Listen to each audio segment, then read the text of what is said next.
जय भीम, नमो बुद्धाय साथियों।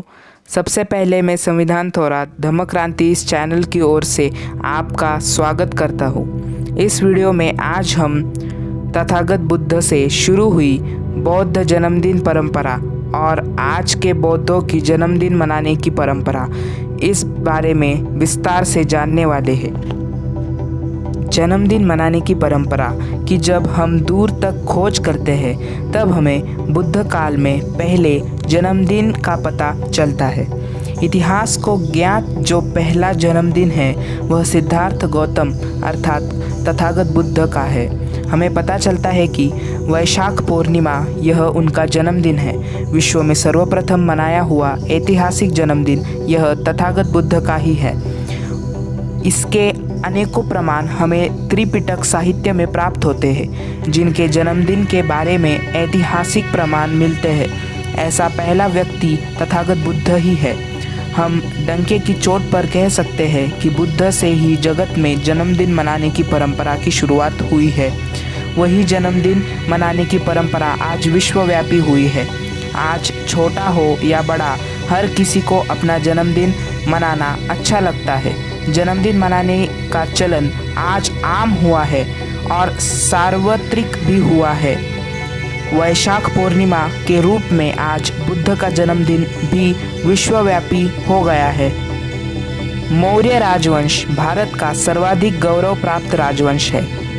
इन्हीं के काल में भारत सर्वाधिक विकसित, प्रगत तथा ज्ञान संपन्न बना था, विश्व का मार्गदर्शक बना था।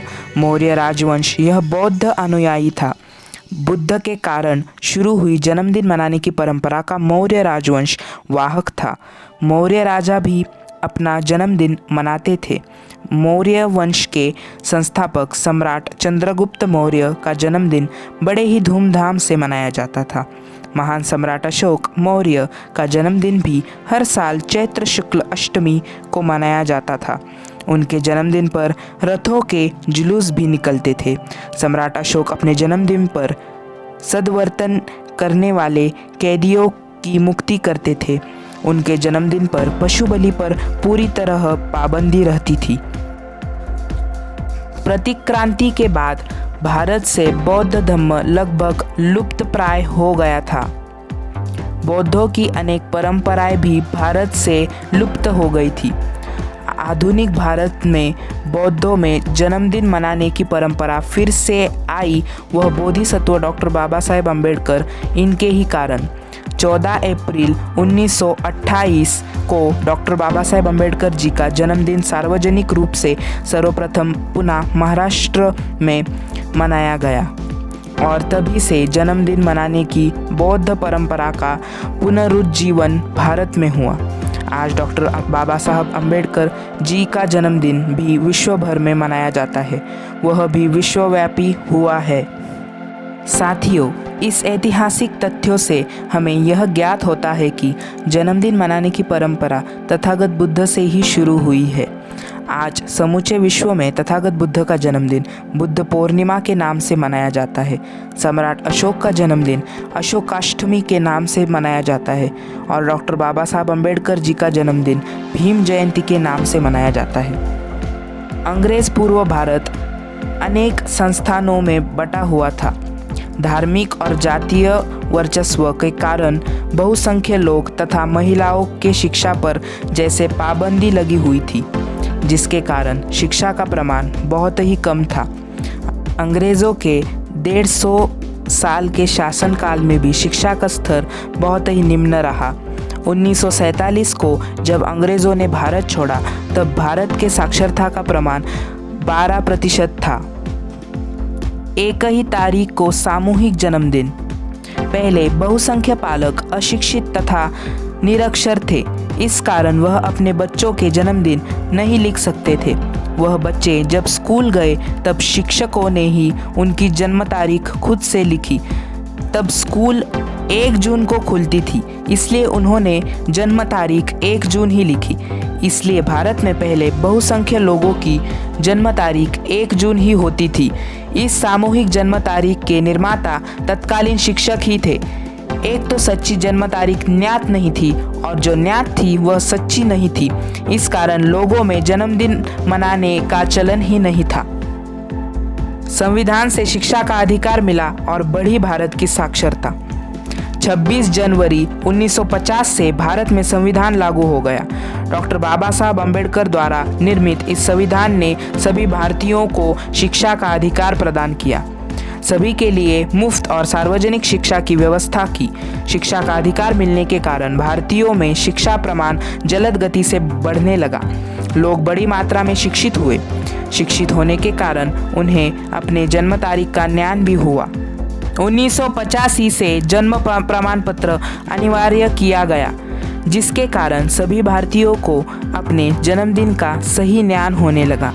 संवैधानिक अधिकारों के कारण लोगों की आर्थिक उन्नति भी होती गई, जिसके कारण आज समूचे भारत में जन्मदिन मनाने की परंपरा जलद गति से बढ़ी है। 2011 की जनगणना बताती है कि अब साक्षरता का प्रमाण 74% है। डॉक्टर बाबा साहेब अम्बेडकर जी की धम्म क्रांति। भारत में बौद्ध धम्म का पुनरुज्जीवन महामानव डॉक्टर बाबा साहेब अम्बेडकर जी ने किया। 14 अक्टूबर 1956 को उन्होंने अपने लाखों अनुयायियों के साथ नागपुर में बौद्ध धम्म की दीक्षा ली। उनकी यह धम्म दीक्षा धम्म क्रांति के नाम से जानी जाती है। डॉक्टर बाबा साहेब अम्बेडकर जी ने दिए हुए संवैधानिक अधिकारों के कारण भारतीय बौद्धों का सर्वांगीण प्रगति और विकास हो रहा है। उनमें बौद्ध संस्कृति के अनुकरण का चलन बढ़ा है। उनमें जन्मदिन मनाने की बौद्ध परंपरा का भी पुनरुज्जीवन हो रहा है। भारतीय बौद्धों की जन्मदिन परंपरा। आज भारतीय बौद्धों में जन्मदिन मनाने की परंपरा का चलन फिर से शुरू हुआ है। छोटे बड़े सभी लोगों का जन्मदिन बड़े ही खुशी से मनाया जाता है। भारतीय बौद्ध अपना जन्मदिन कुछ इस तरीके से मनाते हैं। जन्मदिन की मंगल कामना। जन्मदिन के अवसर पर माता पिता, भाई बहन और परिवारजन जन्मदिन की मंगल कामना देते हैं। रिश्तेदार तथा मित्र परिवार भी फ़ोन के माध्यम से, मैसेज से तथा सोशल मीडिया के माध्यम से मंगल कामनाएं देते हैं। नए कपड़ों का परिधान। जन्मदिन के अवसर पर नए कपड़े परिधान किए जाते हैं। आदर्शों को वंदन। जन्मदिन के अवसर पर सुबह अपने आदर्श यानी तथागत बुद्ध, सम्राट अशोक और डॉक्टर बाबा साहेब अम्बेडकर इनकी प्रतिमाओं को पुष्प अर्पित किए जाते हैं। उन्हें वंदन किया जाता है। बड़ों को अभिवादन। जन्मदिन के अवसर पर माता पिता, दादा दादी, अन्य बड़ों को अभिवादन किया जाता है। बुद्ध विहार भेंट। जन्मदिन के अवसर पर अपने नज़दीकी बुद्ध विहार को भेंट दी जाती है। वहां जाकर भंते जी की ओर से पंचशील का ग्रहण किया जाता है। विहार में दान भी किया जाता है। कुशल कर्म और दान। जन्मदिन के अवसर पर कुछ लोग वृक्षारोपण करते हैं, युवा लोग रक्तदान करते हैं, बड़े बुजुर्ग लोग अनाथ आश्रम, वृद्धाश्रम यहाँ पर भोजन दान तथा ज़रूरत की वस्तुओं का दान करते हैं। चॉकलेट बांटना। जन्मदिन के अवसर पर बच्चे अपने स्कूल तथा पड़ोसियों को चॉकलेट बांटते हैं। जन्मदिन का उत्सव। जन्मदिन के अवसर पर रात के समय जन्मदिन के उत्सव का घर में या हॉल में आयोजन किया जाता है। इसमें परिवार, मित्र, पड़ोसी, रिश्तेदार तथा हितचिंतक सहभागी होते हैं। सामूहिक वंदना। जन्मदिन उत्सव कार्यक्रम में महापुरुषों के तस्वीरों को फूल अर्पित किए जाते हैं और सामूहिक त्रिशरण पंचशील ग्रहण किया जाता है। सत्कार तथा केक खिलाना। जन्मदिन के अवसर पर माता पिता तथा बड़े बुजुर्ग फूलों का हार पहनाकर या पुष्पगुच्छ देकर सत्कार तथा गौरव करते हैं तथा केक खिलाते हैं। उपहार देना। जन्मदिन के अवसर पर जिनका जन्मदिन है उन्हें विविध उपहार दिए जाते हैं। सामूहिक स्नेह भोजन। जन्मदिन के अवसर पर उपस्थित सभी लोग सामूहिक स्नेह भोजन का आनंद लेते हैं। तो कुछ इस तरीके से आज के भारतीय बौद्ध अपना जन्मदिन मनाते हैं। तथागत बुद्ध से शुरू हुई जन्मदिन मनाने की परंपरा का वह ऐसे पालन कर रहे हैं। महापुरुषों को वंदन कर कर, पूरे दिन अच्छे कर्म कर कर वह हर्षोल्लास से जन्मदिन मनाते हैं।